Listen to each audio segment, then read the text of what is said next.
Hey, we've had some hotter than normal weather in Southern California lately, although it has cooled down just in the past couple of days. But since summer's not quite over yet, we're going to talk about which foods and drinks actually do keep you cooler and hydrated and what you need to avoid. So registered dietitian and nutritionist Katie Lauro joins us from Tri-City Wellness Center. Thank you for having me. Thanks. Look at all this healthy stuff across the table. Healthy and hydrating. So water is the most important nutrient for our body. It makes up about 60% of our body weight. Every organ, tissue, cell needs water in order to function.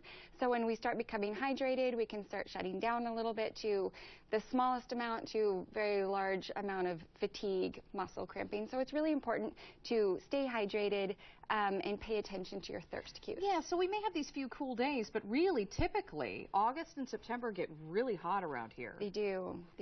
And that's where it's really important to make sure that you are eating the right foods and paying attention. Okay, so all these leafy greens over on this side. Yes, so we've got our lettuce, our cucumbers, broccoli, zucchini is also great. These are made up of primarily water, easy to digest, very refreshing, low in sodium content. And then we have our fruits as well. I love these little cuties. They're easy to take on the go. Big bag of those yesterday. Yeah, apples. Oranges are great. I have a peach, pear, plums. I mean, everything is so delicious in season right now. All really great sources of electrolytes and water. Bananas.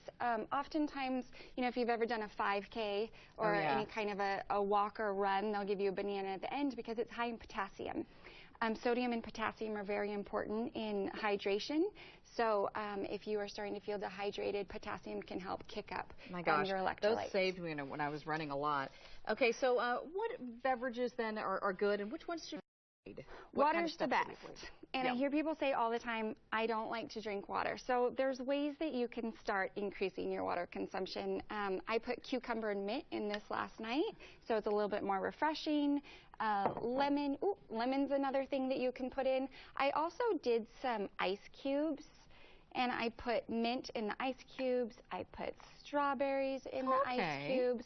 So that's a good, fun way to kind of add some flavor into your water. Kids might like that. Yeah, and we want to stay away from things that can be a diuretic. Like coffee? Too much coffee, just had a cup of that. Coke. Well, and everyone's a little bit different, but too much is going to be a diuretic, meaning that you're going to be excreting more urine. And salty foods are probably not, although we need salt, not too much. We need salt, but not too much. And you're going to be getting salt from processed foods, fast foods, typically any kind of restaurant food, packaged typically if you crackers. open a box, not so great. Yes, or a can. So we want to stick with our fresh fruits and vegetables, very refreshing. They have the vitamins and minerals that we need. Minerals, electrolytes are minerals.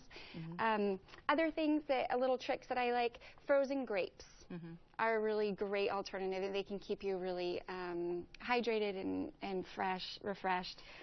And you've got coconut water. We're running out of time, but I want people to know if they have more information where they can get that from you, because you do have some one-on-one classes. I do one-on-one classes at Tri-City Wellness Center in Carlsbad, and I also do one-on-one coaching, weight management, heart health, all sorts of stuff. Okay. So it's time to get on board. All right. Hey, thank you so much for coming in. I do love coconut water. That is extremely hydrating. Make sure it doesn't have too much sugar in it. Right, because it can. They do have the ones with chocolate and all this other stuff. I know. All right, Katie, thank you so much. You're welcome.